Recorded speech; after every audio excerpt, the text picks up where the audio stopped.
Hello. Hi నాన్న. నేను మీ అన్నయ్య హిస్టరీ రఫీ సార్ని. నిన్నే మనకి group 1 mains ABPSC exams descriptive విధానంలో మనందరికి తెలిసిందే ముగిశాయి. ఈ నెల 3వ తేదీ నుంచి 9వ తేదీ వరకు చాలా ప్రశాంతంగా, చాలా పీస్ఫుల్గా, చాలా సక్సెస్ఫుల్గా పరీక్షలు నిర్వహించింది ఏపీపీఎస్సి. ఈ సందర్భంగా 26 సంవత్సరాలుగా కోచింగ్ కెరియర్లో ఎందరో విద్యార్థుల్ని గొప్ప గొప్ప ప్రభుత్వ ఉద్యోగులుగా తీర్చిదిద్దిన నేను చాలా పగడబందీగా ఈ పరీక్షలు నిర్వహించినందుకు ఏబిపిఎస్సిని అభినందిస్తున్నాను. ఎన్నో గ్రూప్ 1లు చూసుకొచ్చిన నేను 75% హాల్ టికెట్స్ డౌన్లోడ్ చేసుకున్నారని, ఎగ్జామ్ పీస్ఫుల్గా జరిగిందని వెబ్ నోట్ పెట్టారు నిన్న సాయంత్రం ఏబిపిఎస్సి. ఇంకొక ఏబిపిఎస్సిలో పారదర్శకత ఏంటంటే, ఇప్పుడు అనిపిస్తుంది నాకు చక్కగా ఏ రోజుకి ఆ రోజు క్వశ్చన్ పేపర్ ట్యాబ్లో ఇచ్చారు కాబట్టి క్వశ్చన్ పేపర్స్ కూడా పెట్టేశారు. క్వశ్చన్ పేపర్స్ కూడా ఎగ్జామ్ అయిన తర్వాత ఈవినింగ్ అయ్యేటప్పటికి క్వశ్చన్ పేపర్ వెబ్సైట్లో పెట్టేశారు. ఔత్సాహికులకి, మళ్ళీ రాయాలనుకున్న వాళ్ళకి రాబోతున్న 150 గ్రూప్ 1 క్యాలెండర్లో రాబోతున్న 150 గ్రూప్ 1 పోస్టులకు సంబంధించి 150 గ్రూప్ 1 పోస్టులకు సంబంధించి సమాయత్తం చేయడానికి ఏ రోజు పేపర్ ఆ రోజు ఎగ్జామ్ తర్వాత పెట్టడం అనేది చాలా సంతోషం కలిగించినటువంటి విషయం. ఇంకోటి కూడా ఏంటంటే, ఆల్రెడీ మూల్యాంకనం మొదలైంది ఏపీపీఎస్సి కార్యాలయంలో. గతంలో 2018 నోటిఫికేషన్ మనం చూసాం, ఇప్పటికీ నడుస్తుంది. పారదర్శకత లోపించి రోజుకు ఒక వార్త పేపర్లో వస్తున్నాయి. కాబట్టి ఎంతో పారదర్శకతగా ఉండాలని పర్ఫెక్ట్గా ఎగ్జామ్స్ నిర్వహించారు. దిద్దే చోట కూడా పారదర్శకతను ఏర్పాటు చేశారు.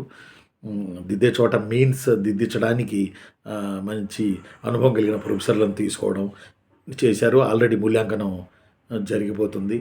పేపర్లు దిద్దుతున్నారు ఏబిపిఎస్సి కార్యాలయంలోనే. ఇదంతా కూడా పారదర్శకతకు పెద్దపీట వేసింది ఏబిపిఎస్సి. దానికి తోడు 45 రోజుల్లోనే పేపర్లు దిద్దేసి రిజల్ట్ ఇవ్వాలి అనే కోణంలో కూడా ఏపీపీఎస్సి మహా స్పీడుగా పనిచేస్తుంది. కారణం ఏంటంటే, గత ప్రభుత్వం నుంచి పేరుకుపోయినటువంటి నోటిఫికేషన్లన్నీ క్లియర్ చేసి కొత్తగా క్యాలెండర్ దిశగా వెళ్ళడానికి బహుశా ఈ ప్రయత్నాలు ముమ్మరంగా జరుగుతున్నాయి. త్వరగా గత నోటిఫికేషన్లన్నీ సంపూర్తిగా పూర్తి చేసి ఉద్యోగాలు ఇచ్చేసి నెక్స్ట్ కొత్త నోటిఫికేషన్కి వెళ్ళాలి, క్యాలెండర్కి వెళ్ళాలని ప్రభుత్వ ధ్యేయం ఉందని నాకు తెలుస్తూ ఉంది, నాకున్న విశ్వసనీయ సమాచారం ప్రకారం. ఇక ఆ తర్వాత ఈరోజు ఈ వీడియో చేయడానికి కారణం ఏంటంటే, ఒకసారి గ్రూప్ 1 మెయిన్స్ నిన్న సాయంత్రం అయింది కాబట్టి ఒకసారి మెయిన్స్ పేపర్లో విశ్లేషణ చేసుకోవడానికి మనం ప్రయత్నం చేద్దాం. ఎన్ని మార్కులు వస్తే, ఎలా రాస్తే మంచి మార్కులు వస్తాయి అనేది ఒక ఆలోచన మనం చేద్దాం. మొట్టమొదటిగా మనకు తెలుగు క్వాలిఫై పేపర్ మీ అందరికీ తెలిసిందే. కాబట్టి క్వాలిఫై పేపర్ ఎప్పుడు ఈజీగానే ఉంటుంది, ఇప్పుడు కూడా ఈజీగానే ఉంటుంది క్వాలిఫై పేపర్ తెలుగు. ఇందులో భాగంగా ఏంటంటే 21 ఆ టైంలో మనకి పహల్గావ్లో మన టూరిస్టులపై దుర్మార్గులైన టెర్రరిస్టులు కాల్పులు జరిపారు. ఇది 3వ తారీఖు ఎగ్జామ్ జరిగింది.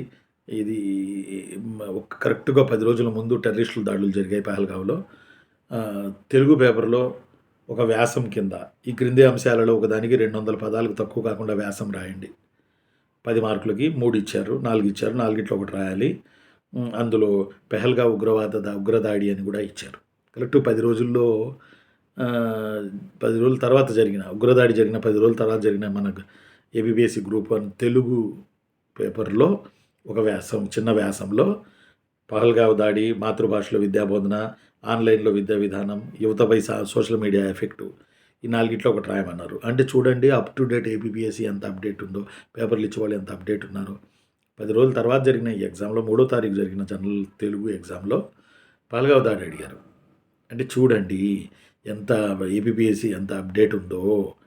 కాబట్టి మనం యాక్టివ్ అవ్వాల్సినటువంటి అవసరం ఉంది. ఒకటి జనరల్ ఇంగ్లీష్లో కూడా నాకు కనపడిన ఒక వెరైటీ ఏంటంటే, మహాభారతం తెలుగులో ఇచ్చాంటే జనరల్ ఇంగ్లీష్ కూడా 10th స్టాండర్డే కాబట్టి అందరూ పాస్ అయిపోతారు, పెద్ద కష్టమేమి ఉండదు. గ్రూప్ 1 రాసిన మీ అందరూ అందులో మహాభారతం ఇచ్చి ఇంగ్లీష్లోకి ట్రాన్స్లేషన్ చేయమన్నారు. అది కూడా నాకు ఎందుకో చాలా బాగా నచ్చింది. అంటే జనరల్ ఇంగ్లీష్ మిగతా అంశాలతో పాటు. తర్వాత జనరల్ ఎస్సే మాత్రం కరెంట్ ప్రాబ్లమ్స్ మీదే నడిచింది. జనరల్ ఎస్సే మొత్తం పేపర్ 1 జనరల్ ఎస్సే మొత్తం కూడా కరెంటు ప్రాబ్లమ్స్ మీదే. మొత్తం కూడా 3 జనరల్ ఎస్సేలు ఉంటాయి కదా మనకి. వాటిల్లో భారతదేశంలో జాతి సంఘర్షణలు, జాతీయ సమైక్యత మరియు సమ్మిళిత అభివృద్ధికి పెరుగుతున్న ముప్పు, ethnic conflicts in India, A growing threat to national integration and inclusive development అని అడిగాడు. ఇది మణిపూర్ అల్లర్లను దృష్టిలో పెట్టుకొని ఈ ప్రశ్న అడిగాడని నాకు అర్థమవుతుంది. అంటే paper reading, news papers articles, third page articles రెగ్యులర్గా ఫాలో అవుతూ ఉంటే ఇలాంటి వ్యాసాలకి మనం ఆన్సర్లు రాయొచ్చు, చక్కగా రాయొచ్చు. మణిపూర్. ఆ తర్వాత త్రిభాషా సూత్రం, ఎన్ఈపి, నేషనల్ ఎడ్యుకేషన్ పాలసీలో భాగంగా త్రిభాషా సూత్రం భారతదేశంలో ప్రాంతీయ గుర్తింపు మరియు జాతీయ ఐక్యతను సమతుల్యం చేయడం. The 3 language formula under NEP, balancing regional identity and national unity in India. ఈ త్రిభాషా సూత్రం వల్ల భారతదేశం ఐకమత్యం అవుతుందా? ఈ త్రిభాషా సూత్రం ప్రాంతీయ గుర్తింపు ఎంతవరకు ఉంటుంది? ఎందుకంటే తమిళనాడు స్ట్రాంగ్గా వ్యతిరేకిస్తుంది త్రిభాషా సూత్రాన్ని, పర్టికులర్గా హిందీ. కాబట్టి ఇది కరెంటు. ఇది కూడా చక్కగా అడిగాడు. ఎన్ని వ్యాసాలు వచ్చినాయో న్యూస్ పేపర్స్లో. ఆ తర్వాత చంద్రబాబు నాయుడు గారు తరచుగా అంటున్నారు, ముఖ్యమంత్రి, జనాభాను పెంచండి, నియోజకవర్గాల డీలిమిటేషన్ వస్తుంది, అప్పుడు మనకి ఇబ్బంది అయ్యిద్ది, కాబట్టి జనాభాను ఎక్కువగా పెంచండి అని చెప్పి. ఇక్కడ ప్రశ్న ఏమొచ్చిందంటే, జనాభా లాభాంశమా లేక భారమా? జనాభా విస్ఫోటక కథనాన్ని పునరాలోచించండి. Demographic dividend or burden, rethinking the population explosion narrative. జనాభా లాభమా భారమా? ఇది ఈ భూమికి జనాభా విస్ఫోటన కథనాన్ని రాయండి అని అడిగాడు. అంటే ఇది కరెంటే, అది త్రిభాషా సూత్రం కరెంట్ టాపికే. మణిపూర్ అల్లర్లు, ఎథ్నిక్ ట్రైబల్ గొడవలు అదే. ఆ తర్వాత మరొక సెక్షన్ 2లో దక్షిణ భారతదేశంలో జనాభాలో మార్పులు, రాజకీయ ప్రాతినిధ్యం మీద జనాభా పెరుగుదల ప్రభావాలు. చూసారా, నియోజకవర్గాల డీలిమిటేషన్ మీద ఎన్ని వ్యాసాలు వచ్చినాయో, ఎన్ని ఆర్టికల్స్ వచ్చినాయో. మళ్ళీ పాపులేషన్ గురించి అడిగాడు. ఆ తర్వాత ఆంధ్రప్రదేశ్ అభివృద్ధి పురోగమనం అనేది పారిశ్రామిక వృద్ధిని పర్యావరణ సుస్థిరతతో సమతుల్యం చేయాలి. కొంచెం ఎకనామిక్ టచ్ ఉన్న ఇది. తర్వాత నీటి ఒత్తిడి, ఆరోగ్యం, వ్యవసాయం, వీటి మీద జరుగుతున్నటువంటి ఇబ్బంది. నీటి అంటే వాటర్, ల్యాక్ ఆఫ్ హెల్త్, ఇవన్నీ అగ్రికల్చర్ మీద పడుతున్నటువంటి ప్రభావాలు అవి అడిగాడు. ఏపీ విభాగానికి వచ్చేటప్పటికి పర్యాటకం సవాళ్ళు మరియు ఎలా ఇంప్రూవ్ చేసుకోవాలి ఏపీ పర్యాటక పరిశ్రమ. భారతదేశంలో గిగ్ ఎకానమీ ఉపాధికి ఉత్ప్రేరకమా లేదంటే కార్మికుల హక్కులకు సవాలు వంటిదా? అలానే ఇంకోటి స్థూలకాయం అనేది భారతదేశ ప్రజారోగ్య ప్రయోజనాలను దెబ్బతీస్తుంది. ఇది నిశ్శబ్ద మహమ్మారి చర్చించండి. అంటే జనరల్ ఎస్ఏలు చాలా చక్కగా అడిగాడు. 50 మార్కులు 3 50, 150 మార్కులు, మంచి మార్కులు పడతాయి. మీరు బాగా రాసి ఉండొచ్చు నాకు తెలిసి. ఎందుకంటే ఎకానమీ ప్రిపేర్ అవుతున్న వాళ్ళందరూ కరెంటు ఏ న్యూస్ పేపర్ తిరిగేసినా కానీ ఎక్కువ పొలిటికల్, ఎక్కువ అంశాలు వీటి మీదే మనకి వచ్చాయి. తెలుగు న్యూస్ పేపర్లో, ఇంగ్లీష్ న్యూస్ పేపర్లో చాలా బాగా మార్కులు వస్తాయి. మంచి కాన్సెప్ట్లు అడిగారు జనరల్ ఎస్ఏలో. చాలా సంతోషం. ఆ తర్వాత ఇక హిస్టరీకి వచ్చేటప్పటికి నెక్స్ట్ పేపర్ నాన్న హిస్టరీ అండ్ కల్చరల్ అండ్ జోగ్రఫీకి వచ్చేటప్పటికి ఇందులో చాలా సింపుల్గా అడిగారు. ఇవి కూడా సింధులో నాగరికత ఆవిర్భావం, విస్తరణ, బుద్ధుడు మరియు మహావీరుడు బోధనలు, డైరెక్ట్ క్వశ్చన్లు. శిల్పం, వాస్తుశిల్పం, సాహిత్య రంగాల్లో కళ్యాణ చాళుక్యులు, ఇది ఊహించని క్వశ్చను. కళ్యాణ చాళుక్యులు, అందులో సూఫీ రాసుకోవచ్చు. సూఫీ భక్తి ఎప్పుడు ఉంటాయి క్వశ్చన్లు. ఆ తర్వాత వచ్చేసి ఈస్ట్ ఇండియా కంపెనీ స్థాపన, దాని ప్రారంభ కార్యకలాపాలు, క్రైస్తవ మిషనరీల కార్యకలాపాలు by the effect of Indian society. తర్వాత సేఫ్టీ వాల్ సిద్ధాంతం. ఇది ఇక్కడ 4వ క్వశ్చన్ కొంచెం ఇబ్బంది అయింది. 4వ ప్రశ్న ఇండియన్ హిస్టరీ కింద అడిగిన వాటిల్లో what do you understand by the permanent settlement and what impact did it have an Indian society comment అని అడిగాడు. పర్మనెంట్ సెటిల్మెంట్ అంటే శాశ్వత శిశుననే పద్ధతి.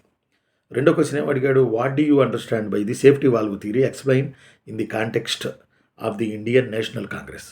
రక్షణ కవాట సిద్ధాంతం. భారత జాతీయ కాంగ్రెస్ని ఏర్పాటు చేశారు కదా బ్రిటిష్ వాళ్ళు ఉద్యమాలను ఆపడానికి. It's a called as a safety wall theory are iron curtain theory అంటారు దీన్ని. అంటే ఇక్కడ తెలుగు ట్రాన్స్లేషన్ వచ్చేటప్పటికి 2 సేఫ్టీ వాల్ థియరీ అని ఇచ్చేశాడు తెలుగులో, లేదా అని. కానీ ఇంగ్లీష్లో పర్మనెంట్ సెటిల్మెంట్ ఉంది ఫస్ట్ది, సెకండ్ ఏమో సేఫ్టీ వాల్. ట్రాన్స్లేషన్లో తప్పు జరిగింది. మరి దీన్ని ఎలా తీసుకుంటుంది? ఇప్పుడు ఆల్రెడీ పేపర్లు దిస్తున్నారు కాబట్టి మరి దీన్ని ఎలా తీసుకుంటారు తెలుగులో? అయితే ఒకటేంటంటే మనకు పేపర్కి ముందు ఉన్న ఇన్స్ట్రక్షన్స్లో ఇంగ్లీష్నే ప్రామాణికంగా తీసుకోండి అన్నట్టు ఉంటుంది. కాబట్టి ఇంగ్లీష్లో పర్మనెంట్ సెటిల్మెంట్ తెలుగులో ఏం రావాలి? మొదటి ఆలో ఏం రావాలి? శాశ్వత శిస్తునినే విధానం గురించి రావాలి. What do you understand by permanent settlement? శాశ్వత శిస్తునినే విధానం గురించి మీరు ఏమర్థం చేసుకున్నారు, దాని యొక్క ప్రభావం ఏంటి అని రావాలి. కానీ దీని తెలుగులో ట్రాన్స్లేషన్ మాత్రం దీన్ని సేఫ్టీ వాల్ థియరీ అని రాసి పడేశారు. రక్షణ కవాట సిద్ధాంతం అని రాసేశారు. అంటే 2 తెలుగు ప్రశ్నలు ఒకటే ఇచ్చారు, ఇంగ్లీష్లో 2 వేరున్నాయి. చాయిస్ కదా. ఇక్కడ మరి ఏబీపీఎస్సీ ఏం చేస్తుందో చూడాలి.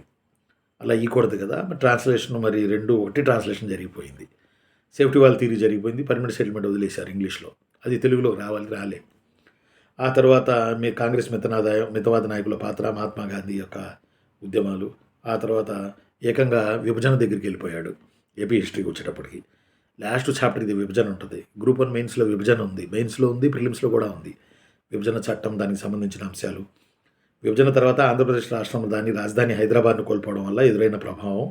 ఈ మార్పు అనేది రాష్ట్ర పరిపాలన, ఆర్థిక మరియు సామాజిక దృశ్యాలను ప్రభావితం గతంలో ఒకసారి అడిగాడు, ఇది మళ్ళీ అడిగాడు. లేదా 2014 రాష్ట్ర విభజన తర్వాత ఆంధ్రప్రదేశ్కు కొత్త రాజధాని నిర్మించడం వెనుకున్న దార్శనికత చర్చించండి. అమరావతిని రాజధాని నగరం మార్చే ప్రణాళిక, అభివృద్ధి, పాక్షికంగా అమలు, ఉన్న ఆర్థిక చిక్కులు ఇవన్నీ రాయమన్నాడు.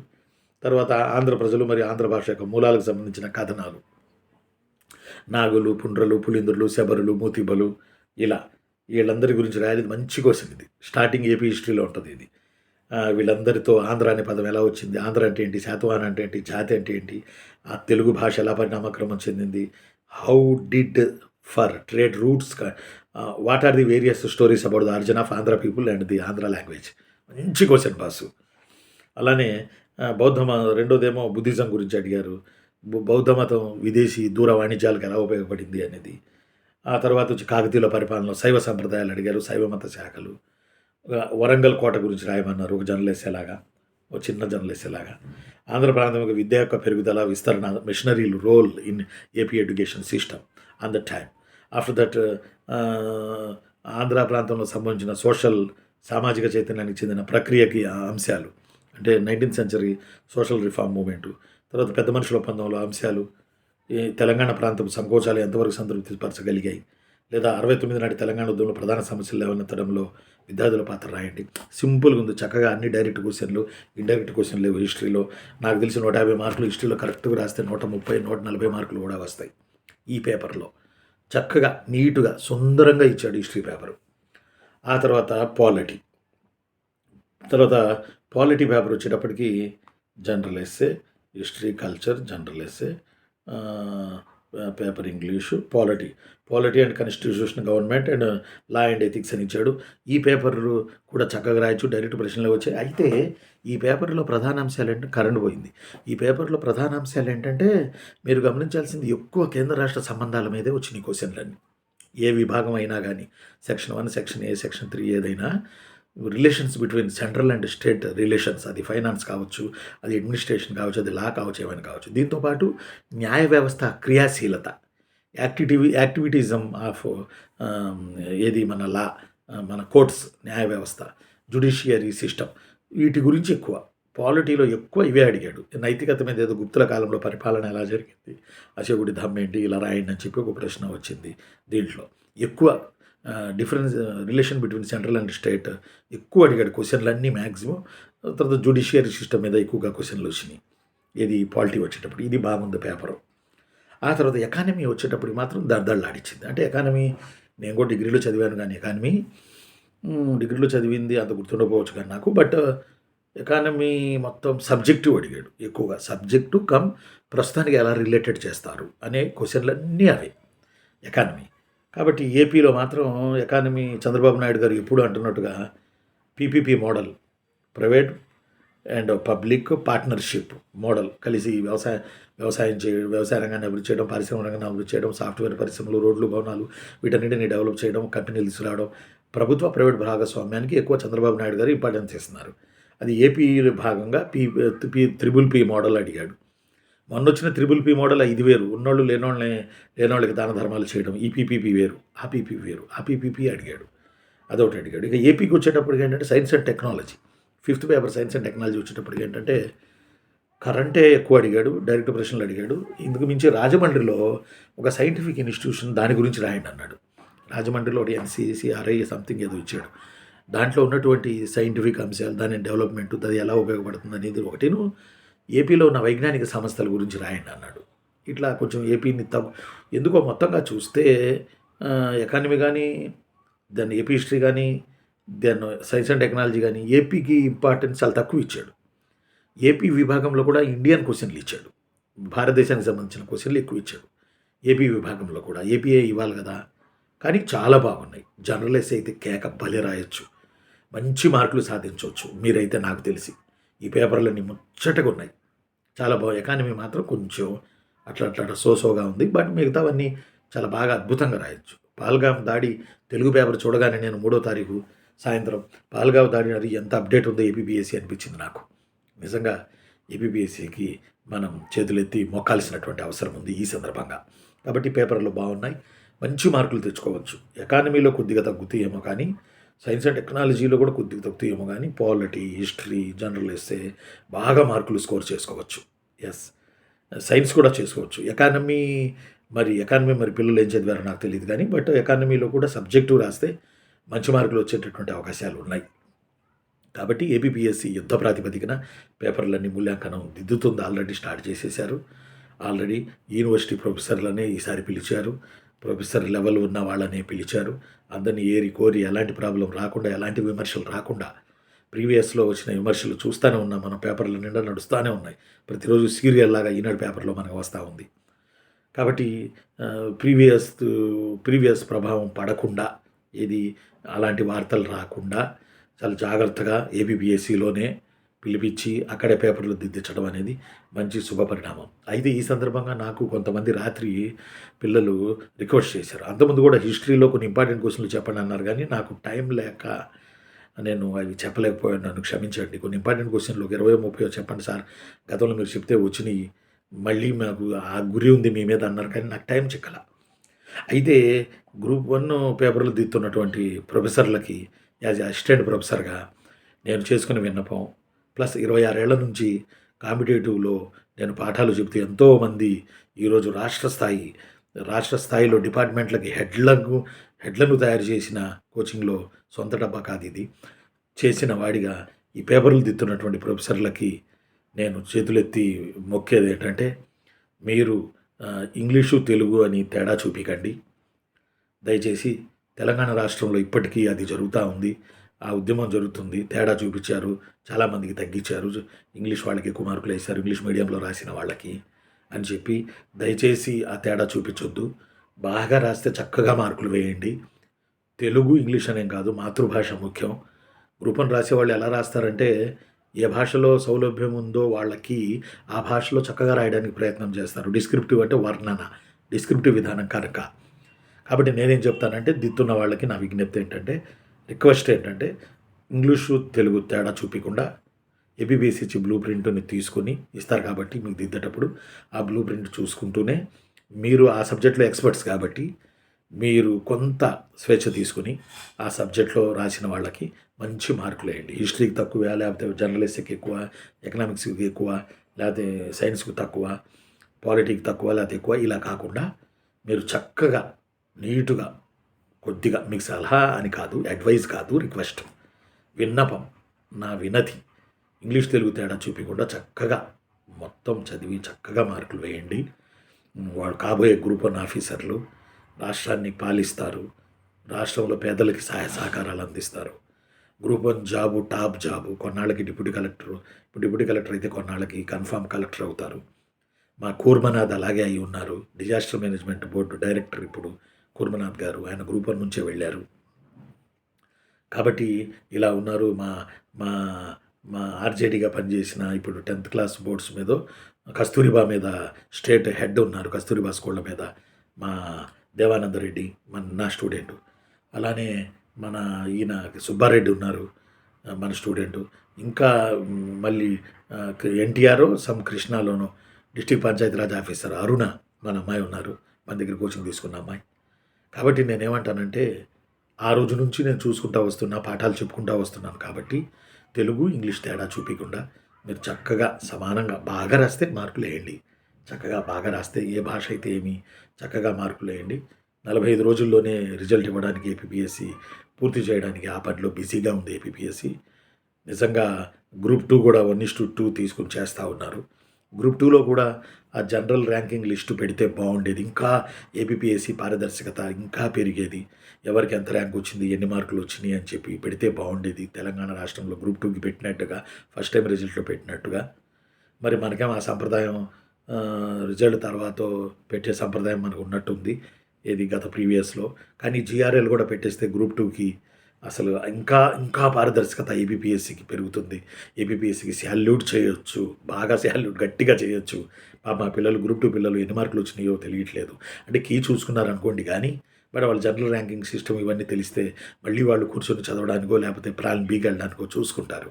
అందువల్ల ఇంత పారదర్శకతగా ఇంత బాగా చేస్తున్న ఏపీపీఎస్సీ గ్రూప్ 2 కూడా జీఆర్ఎల్ జనరల్ ర్యాంకింగ్ సిస్టమ్ ఆ లిస్టు, ర్యాంకులు, మార్కులు ఇస్తే బావుంటది. ఒక్కసారి అది కూడా ఆలోచిస్తారని నేను వందలాది, వేలాది విద్యార్థుల తరపున కోరుకుంటూ తెలుగు మీడియం, ఇంగ్లీష్ మీడియం అనేది చూడకుండా, ఆ వివక్ష చూపకుండా రాసిన వాళ్ళకి రాసినట్టు మంచి మార్కులేసి మీరు భవిష్యత్ కలెక్టర్లని మీరు అసెస్ చేస్తున్నారు. చాలా సంతోషం. నాకు తెలిసిన ఏమంటాం యూనివర్సిటీ ప్రొఫెసర్లు వాళ్ళందరూ దిద్దడానికి వెళ్తున్నారు. చాలా సంతోషం. మంచి మార్కులేయండి. బాగా రాసిన వాళ్ళకి తెలుగైనా ఇంగ్లీష్ అని చూడకండి సార్. బాగా మంచి మార్కులేయండి. పిల్లల్ని కలెక్టర్లుగా చేద్దాం. ఆ తర్వాత రాష్ట్రాన్ని సుభిక్షంగా పరిపాలన చేసినట్టు చేద్దాం. ఓకేనా? Thank you very much. ఈ వీడియో చూసినందుకు సబ్స్క్రైబ్ చేయండి, షేర్ చేయండి, లైక్ చేయండి. 10 మందికి ఈ వీడియో ఇప్పుడు షేర్ చేయండి. ఎందుకంటే గ్రూప్ 1 మెయిన్స్ మూల్యాంకనం జరుగుతుంది కాబట్టి మనకి ఈ వీడియో అక్కడ వరకు వెళ్తే తెలుగు మీడియం, ఇంగ్లీష్ మీడియం అని తేడా లేకుండా మెయిన్ ప్రాబ్లం ఇదే కదా ఉంది. తేడా లేకుండా చక్కగా వాళ్ళు దిద్దడానికి కూడా ప్రయత్నం చేస్తారు. ఆల్రెడీ దిద్దుతున్నారు అలాగేను. కాబట్టి కొంచెం ఇది వీడియో వైరల్ చేస్తే 10 మందికి వెళ్తుంది. దాని ద్వారా కరెక్ట్గా రాసి బాగా రాసిన వాళ్ళకి మేలు జరగడానికి అవకాశం ఉంది. లాంగ్వేజ్ ఏదైనా సరే. కాబట్టి తెలుగు, ఇంగ్లీషు వివక్ష చూపకండి. ఉంటాను. నేను మీ అన్నయ్య హిస్టరీ రఫీసాన్ని 26 ఏళ్ల నుంచి గ్రూప్స్ పరీక్షలకి కోచర్గా ఉన్న నేను ముగిస్తున్నాను. Thank you very much. Bye. మళ్ళీ మరో వీడియోతో మీ ముందు వస్తాను. లైక్ చేయండి, సబ్స్క్రైబ్ చేయండి, షేర్ చేయండి. Thank you very much.